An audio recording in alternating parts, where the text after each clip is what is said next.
और देखिए राज्यसभा की तस्वीर आपको दिखा रहे हैं। राज्यसभा की कार्रवाई चल रही है, लेकिन यहाँ भी भारी हंगामा हो रहा है।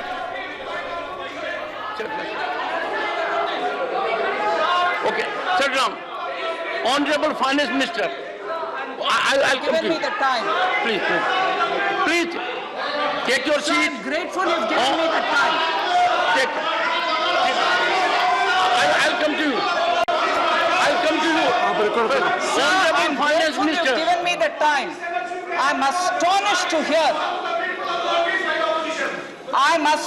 to hear a member of this house call other members of this house धोखेबाज।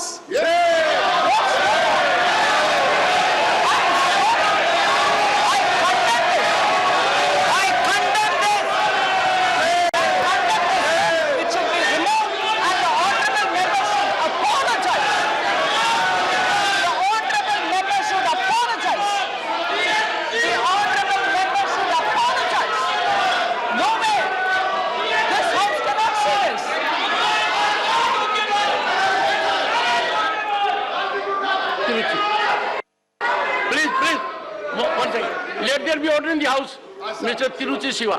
Let there be order in the house. Sir, Please.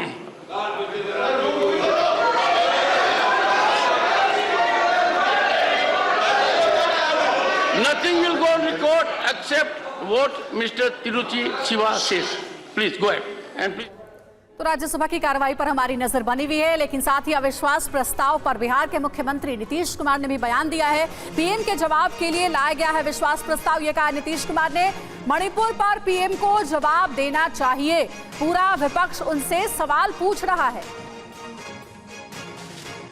उनको बोलना चाहिए प्राइम मिनिस्टर को, इनको तो बारबर कह रहा है भाई कि उनको बोलना चाहिए। अब कुछ बता नहीं रहे हैं और सब गायब, बाकी लोग कह रहा थे इसको लेकर के तो कई दिनों से न लग कह रहे हैं भाई कि वहाँ जो भी घटना घटी है और जो कुछ भी हो रहा है उस पर ध्यान दीजिए। इस तरह से महिलाओं के साथ किस तरह से दुरुपयोग किया गया, नंगा उसको करके कैसे किया गया, ये कहीं संभव है करना?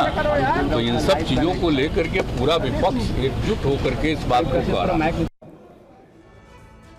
तो पूरा ऑपोजिशन इस मुद्दे पर एकजुट है, कह रहे हैं नीतीश कुमार। वहीं केंद्रीय मंत्री राजीव चंद्रशेखर ने विपक्ष के अविश्वास प्रस्ताव पर क्या कहा है, अब ये सुनिए।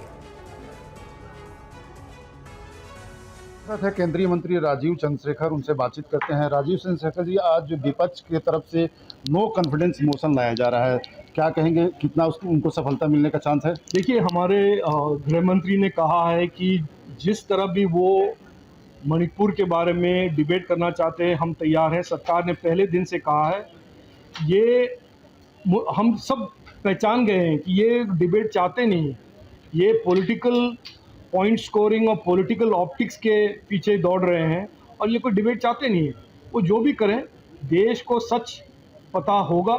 हम ज़रूर फैक्ट्स देश के सामने रखेंगे और देश को बहुत जल्द से एक तरह से रियलाइज़ हो जाएगा कि इनके पॉलिटिकल अपॉर्चुनिज्म का खेल जो है कहाँ तक जाता है और इसका क्या मकसद है। प्रधानमंत्री का जवाब पहले मांगा जा रहा था और प्रधानमंत्री ने जब जवाब नहीं दिया उसके बाद से नो कॉन्फिडेंस मोशन लाया गया। ऐसा माना जा रहा है कि प्रधानमंत्री से बुलवाने के लिए मोशन लाया गया है। देखिए, ये कुछ मणिपुर या किसी और प्रदेश के लोगों के बारे में कुछ सोचते नहीं है, उनके लिए ये सब कोई मायना नहीं रखता। ये पॉलिटिक्स खेलना चाहते हैं और जहाँ पर भी लोग सफ़र करते हैं, आपने देखा भी होगा, इनका एक तरह से पॉलिटिक्स है, वल्चर पॉलिटिक्स, अपॉर्चुनिज्म पॉलिटिक्स। जहाँ पर भी लोग सफ़र करते हैं, ये आ जाते हैं जैसे वल्चर और उससे पॉलिटिकल पॉइंट और पॉलिटिकल फ़ायदा लौटाने की इनकी कोशिश है। ये करते रहेंगे और लोगों ने उनको मैसेज भी दे दिया है पहले, फिर भी देंगे। नो कॉन्फिडेंस मोशन गिरेगा या उनका विजय हो, वो आप देखेंगे।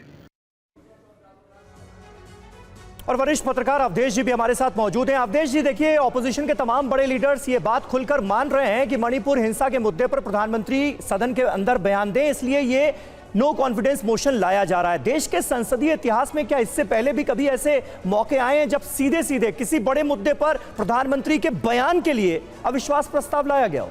नहीं, इन्हें अनेक मुद्दे हैं। देखिए, बोफोर्स कांड जब हुआ था तो उस समय तो बाद में सारे विपक्ष ने ही त्याग पत्र दे दिया था। वो तो बहुत बड़ा इशू था हमारे सामने पंजाब के मुद्दे पर, लेकिन तब विपक्ष कमजोर होता था, तब विपक्ष कमजोर था।